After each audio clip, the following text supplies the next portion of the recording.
Bismillahirrahmanirrahim. Ilahi Nabi Mustafa sallallahu alaihi wasallam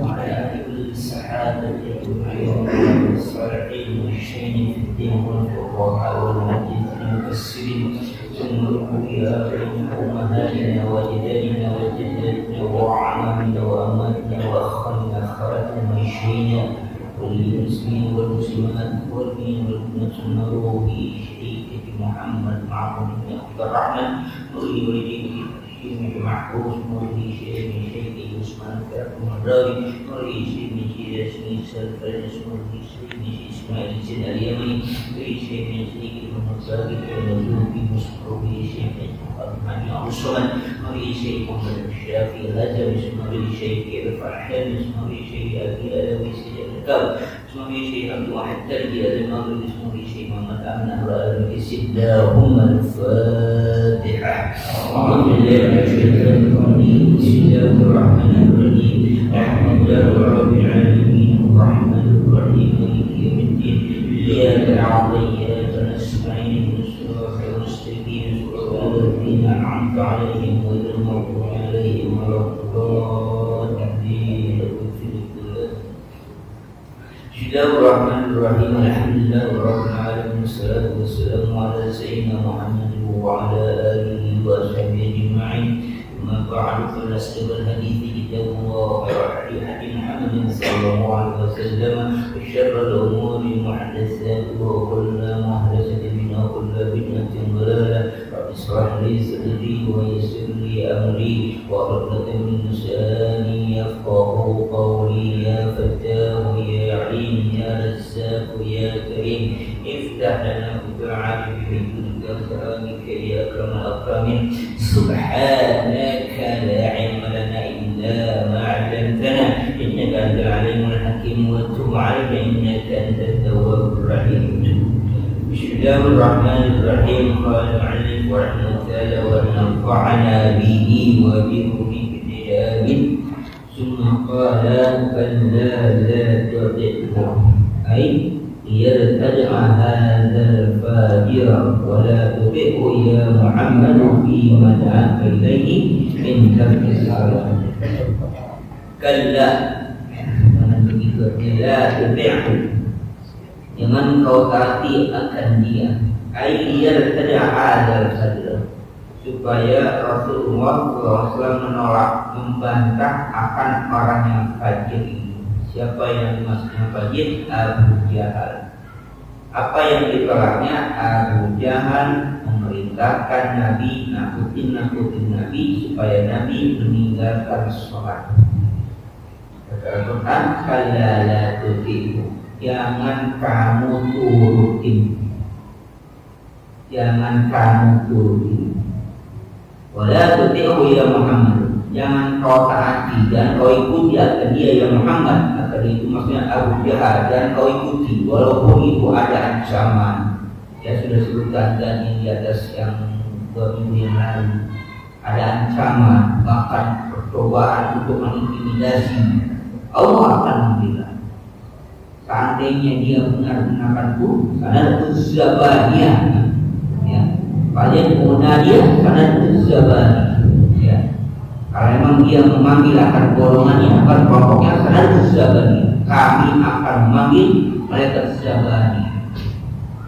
Itu Allah sudah menjamin. Lalu bagaimana sikapnya? Jangan kau taati.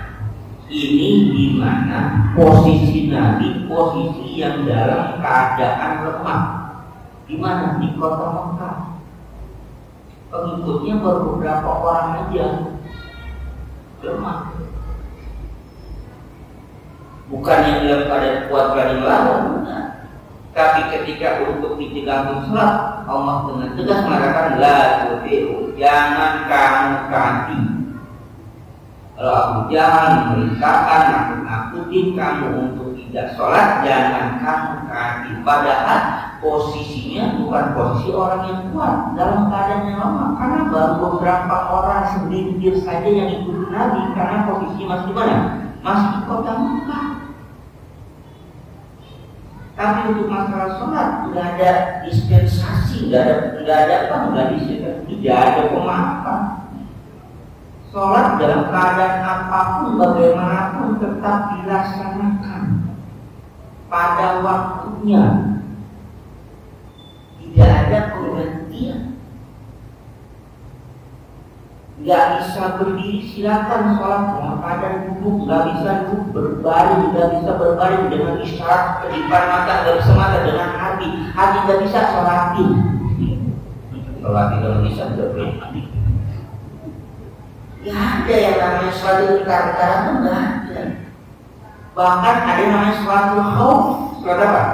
Dalam keadaan takut. Kenapa dalam keadaan takut? Karena dalam peperangan. Dalam peperangan aja Pak, sholat. Dalam peperangan aja sholat. Bagaimana musuh ada di depan, sholatnya bagaimana, musuh di belakang, bagaimana sholatnya. Bahkan ketika berkecamuk perang pun ada tata caranya. Sholat itu nggak ada penggantinya.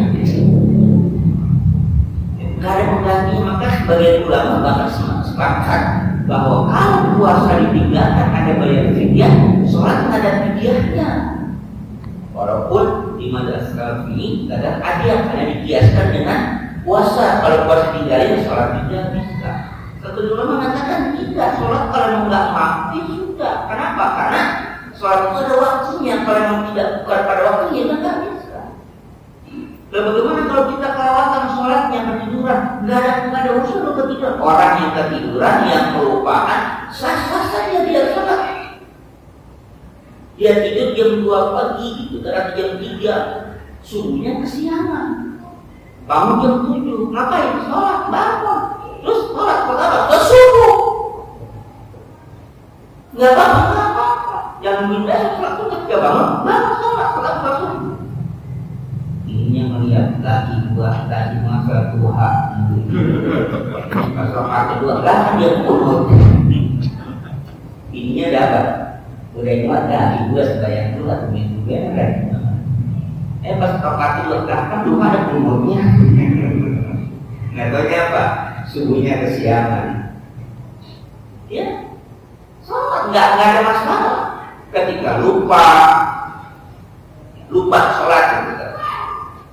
Tidur sama ketiduran beda ya. Tidur sama ketiduran. Kalau ketiduran memang dia misalnya jam 11 dia tidur, namun jam 4 itu namanya ketiduran. Kalau dia tidurnya jam 2 atau setengah 2 udah rebahan dulu lampungin badan, pulas kamu jam 5 itu mah bukan ketiduran, tidur namanya. Karena apa? Waktunya sholat dia enggak sholat, lupa.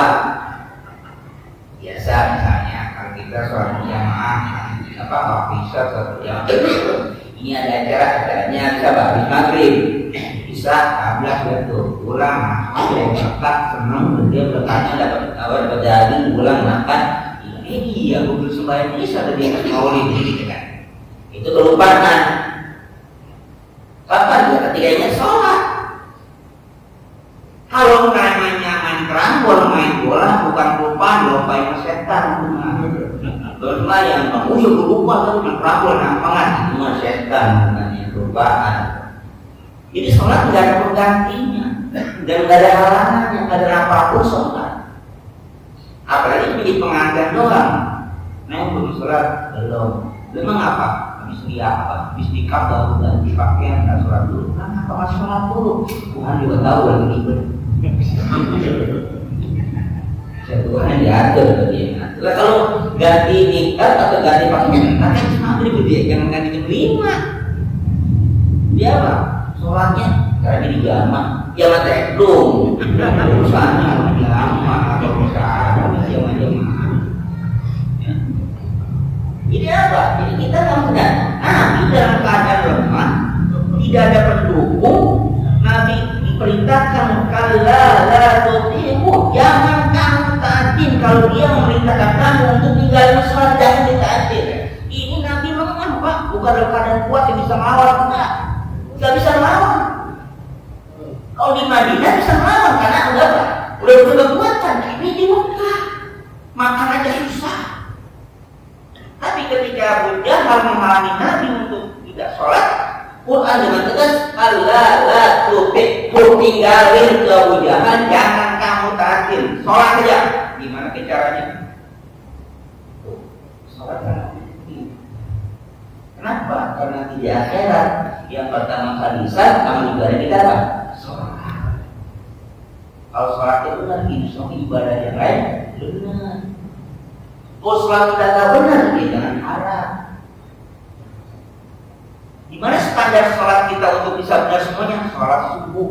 Kalau dia sholat subuh standarnya, dia bisa bangun tepat waktu, dia bisa sholat sunat fajar, dia bisa sholat berjamaah subuh, insya Allah sholat yang lainnya apa? Akan bagus.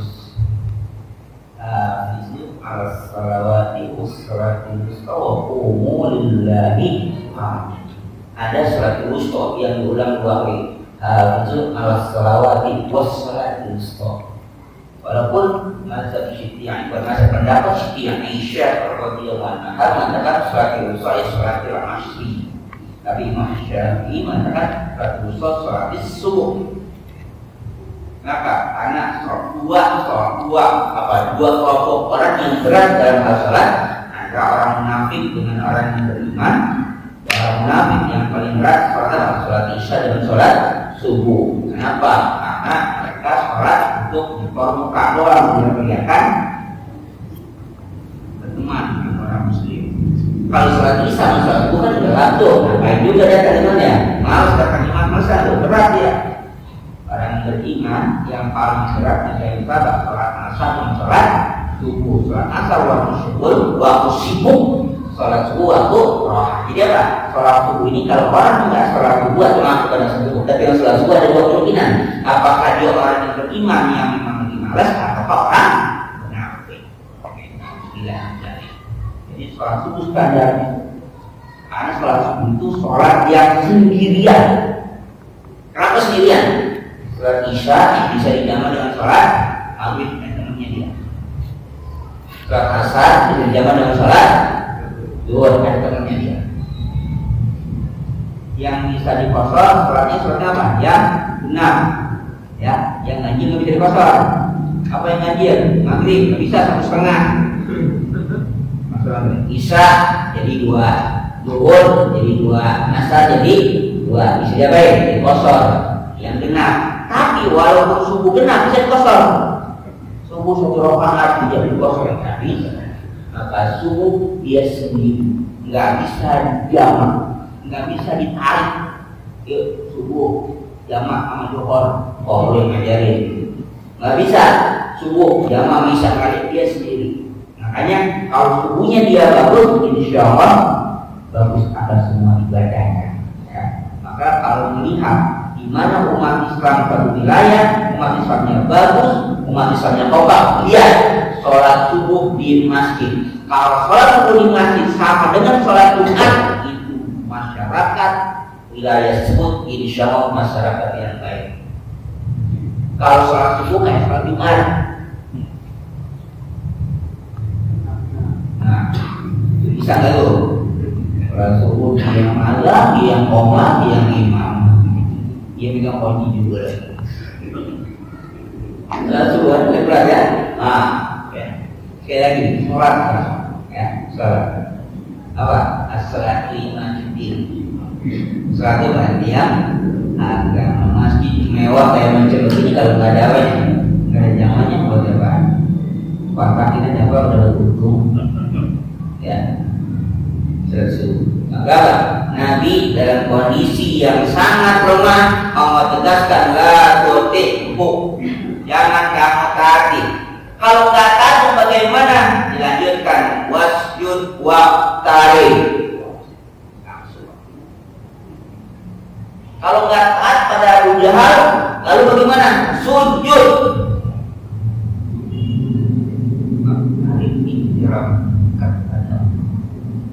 Jadi Rasulullah pada kondisi di mana sedang dimusuhi, diintimidasi, diancam, oleh orang yang paling kuat statusnya pada saat itu secara ekonomi, secara politik, kekuasaan, jabatan Abu Jahal yang paling kuat pada saat itu. Abu Sufyan kan? Abu Jahal yang paling kuat diancam apa perintah Allah? Wasjud waqtar. Jadi pada kondisi kita di mana hidup kita dalam keadaan tertekan, kondisi di mana dalam keadaan susah, dalam keadaan ketakutan, apa yang kita lakukan? Wasjud waqtar. Sujud takarub pada Allah Subhanahu wa Ta'ala. Jangan justru apa ya? Menjauh dari Allah. Jangan justru menjauh dalam keadaan saja apa? Mendekat pada Allah. Artinya wawadib ala sujudika wa salatika. Tetaplah dalam sujud kamu, tetaplah dalam salat kamu. Loh, kenapa istilah wasjud bukan sujudlah? Yang dimaksud sujud apa? As-salat, zikrul ba'di wa ibadatul kul.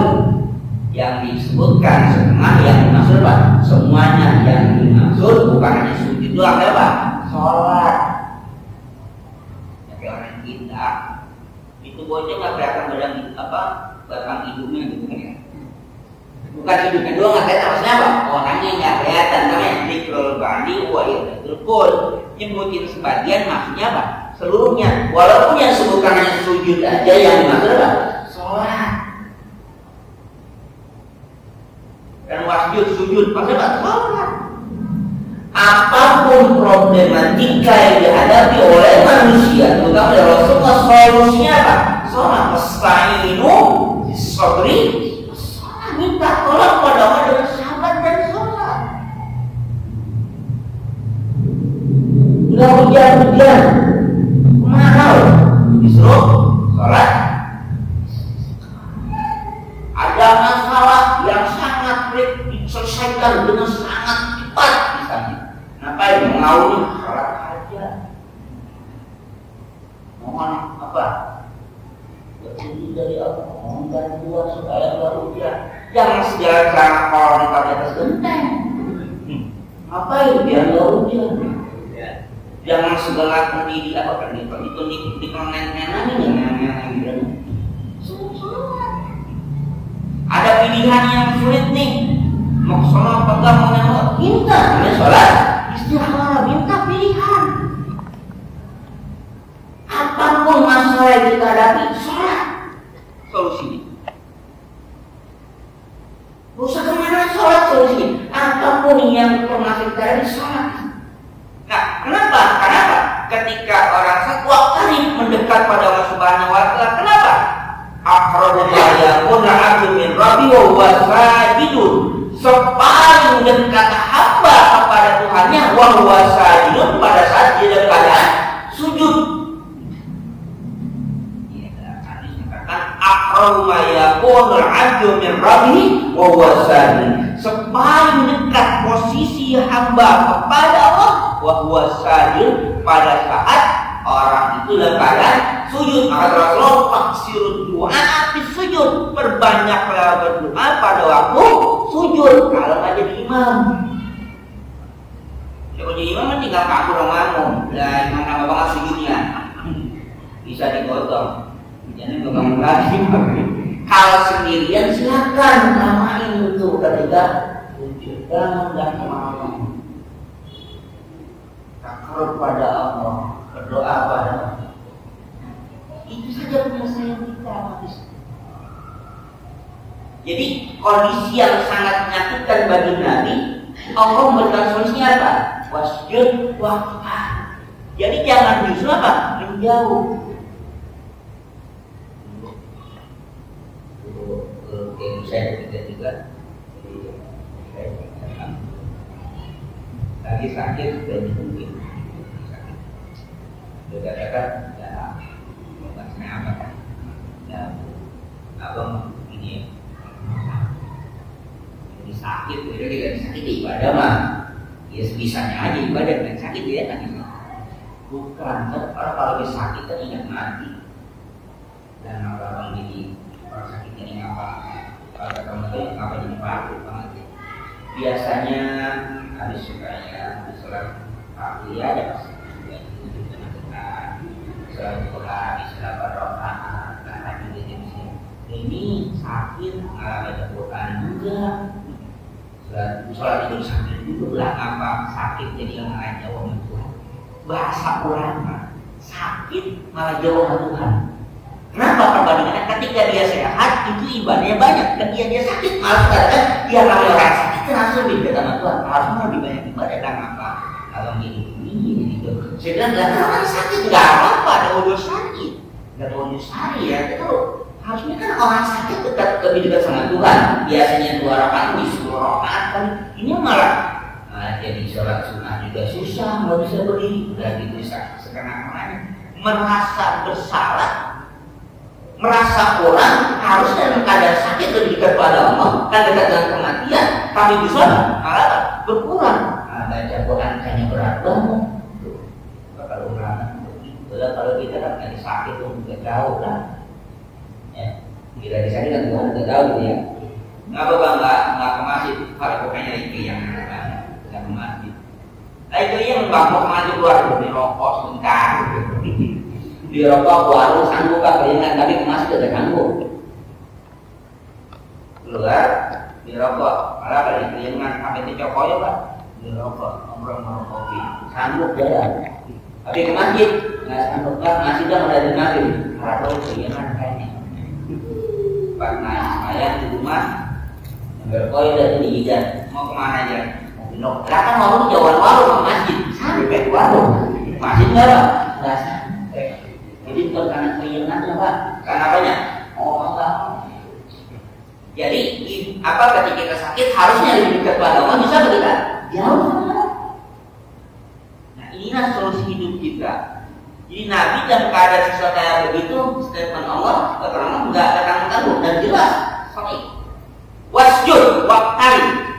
Apapun yang dilakukan oleh orang kafir pada kamu, Abu Jahal dan teman-temannya, jangan pedulikan, jangan tadi kamu tersujud dan takau pada Allah. Kenapa sujud gandengnya dengan kata takau?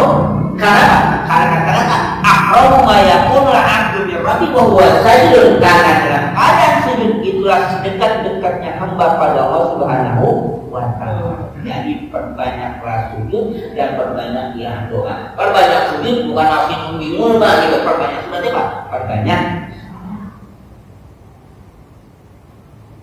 sholat fardu udah ketahuan ya sholat sunnah. Ya, sekali ini di mana Nabi dalam keadaan tertekan. Jadi Nabi dalam keadaan terintimidasi, terancam, nggak ada bantuan, tapi hanya satu harapannya Allah Subhanahu wa taala. Maka perintahnya jelas. Maka ketika ayat ini dibaca, wasjud 2 kali kita diberikan apa? Untuk sujud. Itu ada ekspresi di mana Allah perintahkan kita laksanakan. Itu namanya kita sedang berinteraksi dengan Al-Quran. Jadi gitu kita berinteraksi. Kenapa? Ketika dengan wasjud kita punya apa? Sujud kan? Wasjud 2 kali itu sujud kita. Kita berinteraksi dengan Al-Quran. Ketika mengatakan alastu bi rabbikum qalu bala dalam ayat Al-Quran, tapi di ayat-ayat yang lain ketika Allah tanyakan seperti itu, semua biarkan hakimin gitu ya Pak? Iya, berarti apa? Sedang berinteraksi dengan Al-Quran. Al-Quran ngomong, kita jawab. Itulah Al-Quran. Al-Quran sujud, kita sujud. Al-Quran nanya, kita jawab. Iya, berarti apa? Kita menjawab. Bukankah Allah hakim yang paling adil? Iya, kita jawab. Berarti kita berinteraksi dengan apa? Al-Quran kita jawab, Al-Quran kita sujud kita.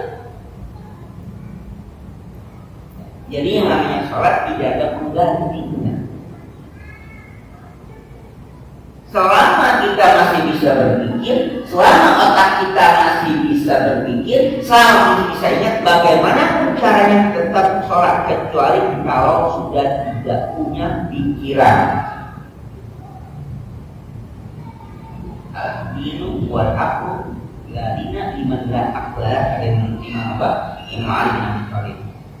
Al-dinu agama itu tidak ada agama orang nggak berakal, orang berakal beragama.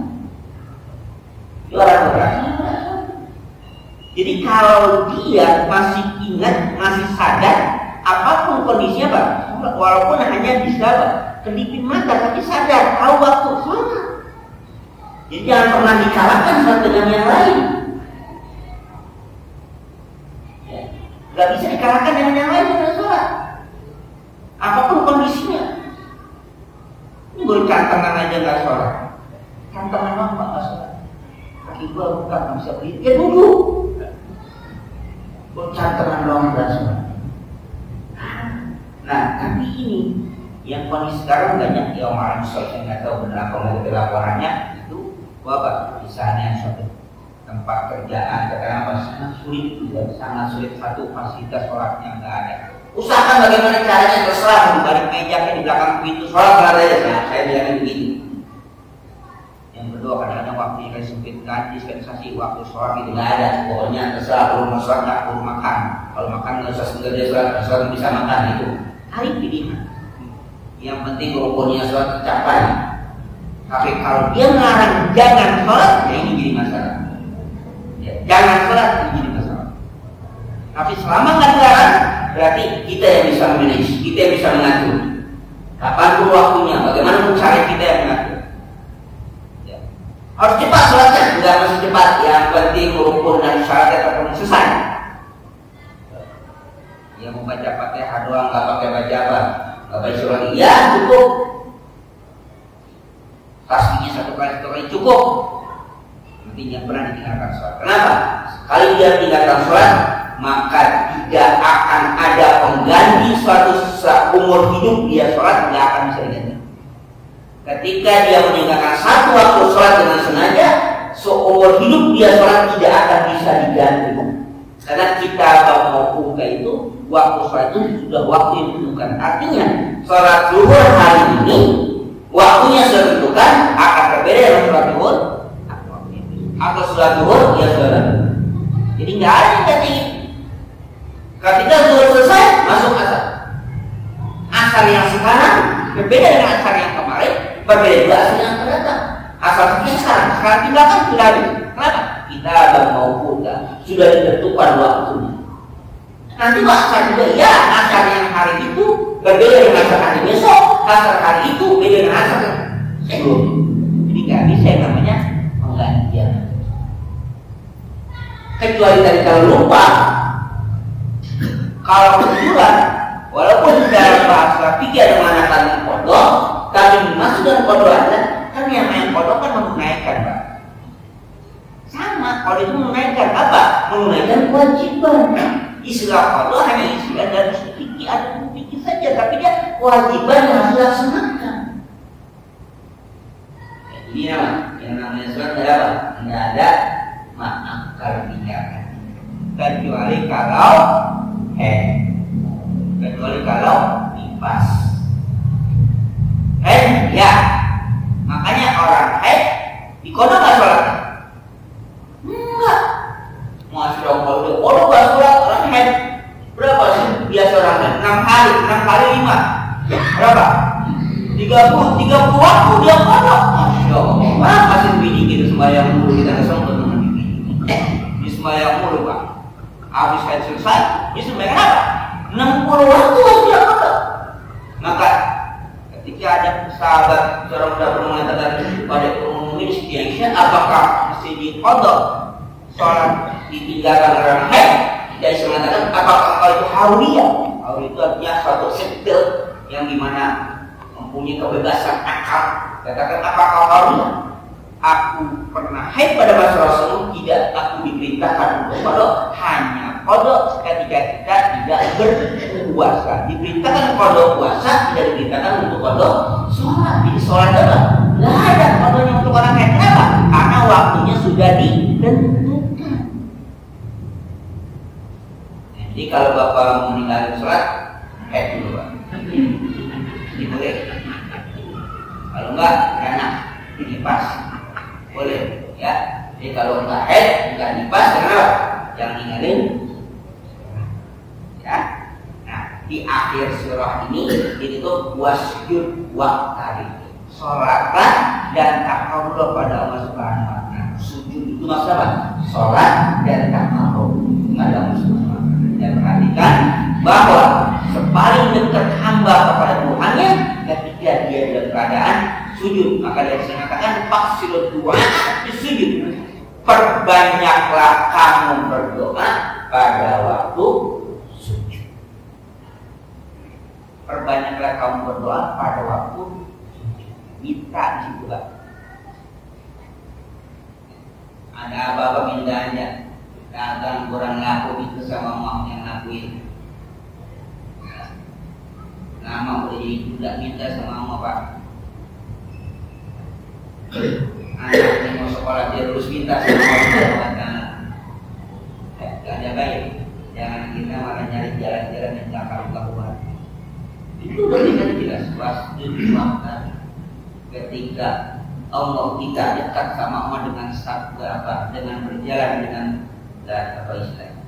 Jalan biasa Allah mendekat pada kita dengan jalan yang sangat cepat. Ketika kita melangkah sedikit, Allah melangkah sehasta kepada kita. Semakin kita cepat pada Allah lebih cepat mendekat pada kita. Dan Allah senang. Allah senang diajak ngobrol begini. Allah senang diajak ngobrol. Ngobrol pada Allah Subhanahu wa taala ya. Allah senang diajak ngobrol. Ya. Ketika kita bertanya Allah itu di mana? Jawab, inni qarib. Aku jawab, aku dekat. Ibu da'wat dai jada'an. Aku mengijabah doa orang yang doakan aku jadikan. Inni qarib, aku dekat. Kadang-kadang lebih dekat daripada orang tadi kita. Tapi masalahnya karena amat dekat kita nggak tahu, nggak berasa. Kan kalau dekat nggak berasa pak, yang berasa adalah apa? Kalau jauh, nih, gini. Kalau gini nggak bisa baca pak. Ya, nggak jauh pak, bisa baca. Kalau dekat bisa baca. Dekat, kalau dekat sama-sama nggak berasa dia butuh atau dia apa istilahnya, berharga atau bermanfaat kita. Tapi kalau dia jauh, baru berasa. Itu berasa juga kayak kita gitu. Nah, biasanya anak-anak kalau lagi nyampur lagi sama-sama berantem mulu ya. Giliran dia yang satu pergi, ya dinyariin. Lagi ketemu berantem mulu. Giliran yang satu pergi, dinyariin. Kayak Tom and Jerry gitu. Ikut sama apa? Sama kucing. Lagi bertemu, dia berantem. Dan jauh, dinyariin. Jadi kalau lagi masih dekat emang nggak berasa. Tapi kalau udah dia jauh baru berasa. Allah saat mendekat ke sama kita akan merasa. Allah akan mendekat. Kan dekatnya kita nggak merasa. Saking dekatnya. Keberadaan Allah nggak berasa. Tapi keberadaan itu ada. Tapi kita nggak berasa. Kenapa? Saking dekatnya. Saking dekatnya anak kita nggak berasa kalau ada. Ada ini luar dekat. Ya, di hadis apa hadis ayat ini itu lah wasjud wa ya diselesaikan masalah apapun kita fa'inu bisabri wassalah. Kita lakukan pada Allah dengan cara sabar, dengan usaha dan sebagainya. Wassalah dan salat. Salat di mana salat doa, di mana ma'nawiyah atau di mana salat syariah. Salat dengan istilah syariat, ya ada sujud, ada ruku, ada iktidal sebagainya itu syariat. Tapi cara bahasa asal di mana? Doa, berdoa pada Allah Subhanahu wa taala. Baik, ini apa? Surah Al-Alaq kita anggap sudah selesai. Selesai artinya sudah apa? Sudah apa? Sudah hatam Al-Alaq. Karena kita cara bacanya mundur, kita sekarang apa? Kita mundur, nggak maju nih Pak. Kita mundur. Ya, kalau maju kita mundur ya. Selanjutnya surah Tin Makiyah itu ayat ke-9. Surah Tin surah Makiyah dan jumlah ayatnya ada pada 8. Baina di surah berkata surah Tin Makiyah itu ayat tu'adi mawdu'ani baribain. Surah Tin itu masuk surah Makiyah, artinya surah yang turun sebelum Nabi Hijrah ke Mekah. Dia mengandung dua tema pokok, dua tema besar. Ya, materi barisan itu yang muncul, yang nampak, yang nampak maupun itu dua tema. Apa? Al-awwal, tema yang pertama takrimu marjalla ala inam al-bashar. Adalah Allah Azza wa Jalla memuliakan bagi sejenis manusia. Ingat. Jadi takrimu wa jalla wa ala an-nawil bashar. Tema yang pertama ayat ini menceritakan tentang Allah memuliakan manusia. Bashar, manusia.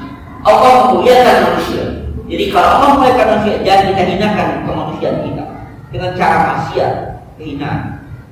Apa? Allah sudah muliakan. Apapun bentuknya manusia itu kemuliaan Allah Subhanahu wa taala. Apapun bentuknya. Ada kekurangan satu sisi, Allah berikan sisi yang lain kelebihan. Itu dapat takrim. Yang kedua, maudu'ul iman yang bisa diwajibkan. Tema iman percaya dengan hari hisab, perhitungan, wajibkan dan pembalasan. Ada dua tema. Tema pertama bicara tentang apa? Tentang kemuliaan manusia. Tema yang kedua berbicara tentang percaya kepada balasan dan hisab perhitungan. Karena ini bisa diterapkan, bisa dilakukan kalau orang bisa percaya pada hari akhir, pada hisab, maka dia akan menahan dirinya, akan menahan dirinya dari perbuatan maksiat. Ketika manusia sudah tidak percaya dengan hari akhirat, maka apapun di dunia ini yang baik, yang buruk tidak dia pedulikan. Yang penting senang di dunia. Kenapa? Anggapan di akhirat tidak ada. Maka banyak ayat-ayat Al-Quran ataupun hadis yang selalu keimanan dikaitkan iman pada Allah dan hari akhir.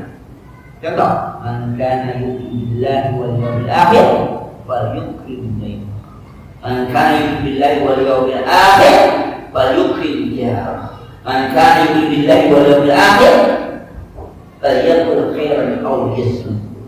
Itu selalu kaitan beriman pada Allah, beriman pada hari akhir.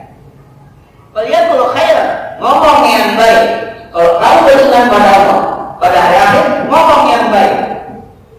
Kalau nggak baik, aulias, diam. Kalau nggak bisa ngomong baik, diam. Maka aulias, itu diam secara lisan, diam secara jawari, anggota badan. Kadang-kadang mulut diam, tangan pelek, itu mendiam semuanya. Maka bahasanya paliasmu, diamnya itu diam, mulutnya diam. Mulutnya diam, matanya melotot, jadi sampai kemarin juga. Yang maksud, yang itu apa? Jangan nyakitin orang, baik dengan mulutnya ataupun dengan anggota badannya. Kenapa? Karena kalau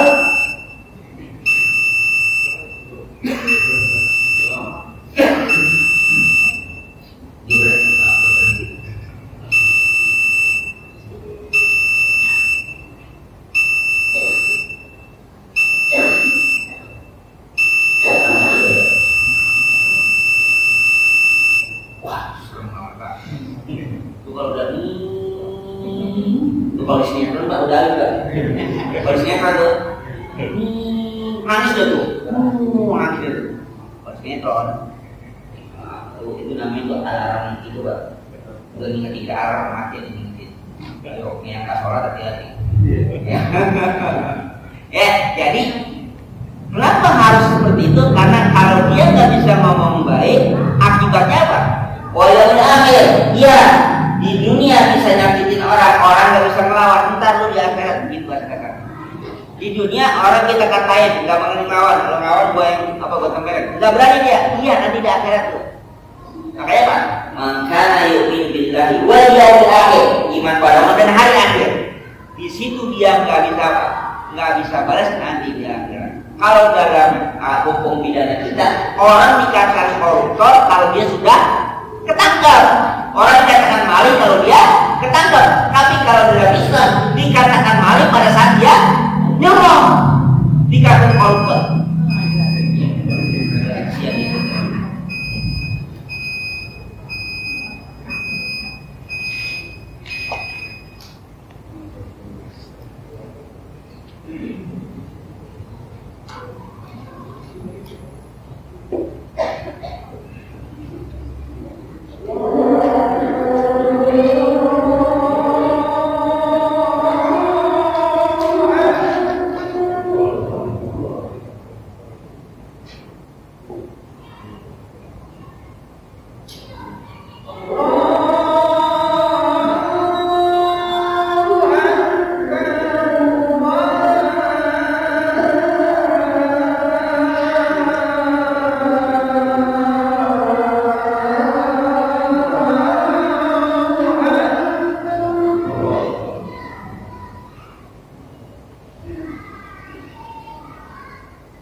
Ya, jadi ayat ini bahwa Allah memuliakan manusia, maka kita sebagai manusia jangan menghinakan kemuliaan yang Allah berikan dengan cara bermaksiat kepada Allah Subhanahu wa taala. Summa qala ibda surah bil qasam wa al-surat al-Fatihah.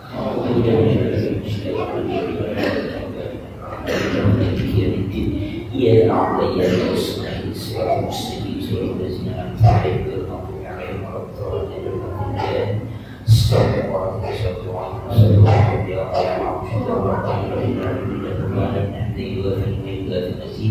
يا ربنا والحمد ولك الشكر ولك الحمد يا مفتاح باب اليسر سيدنا محمد المختار وعلى بحار واسع خير عبادنا يقبل منفع ما لبتنا علمنا ما يقبل وارزقنا علما ينفع وزد علما ولهذا نعوذ بالله من هذا احنا ونرزقنا علما نافعا وفهما زكيا ان قبل قلبا منورا لسان لك خلقا جميلا وذكرا كثيرا واسعا على طيبا مباركا فيه مولانا صالحا فقيها عريفا اديبا عالما توفيقا حسنا من رحمتك يا ارحم الراحمين اللهم الحق وحسن اتباعه والباطل باطلا وارزقنا اجتنابه اللهم بلغنا من حاجه محرومه وتفرقنا لما كنا سبب قربنا مع رسول الله واستغفر سنه رسول الله وتوفنا على رسول الله وارزقنا في سنة وجهنا حبك حب محبك حب ما قبل حبك حبك أحب إلينا سمع وتقبل منا إنك أنت السميع إنك تجعل آتنا الدنيا حسنة وفي الآخرة حسنة وقنا عذاب النار صلى الله على سيدنا محمد وعلى آله وصحبه وسلم سبحان ربك رب العزة عما يصفون وسلام على المرسلين والحمد لله رب العالمين.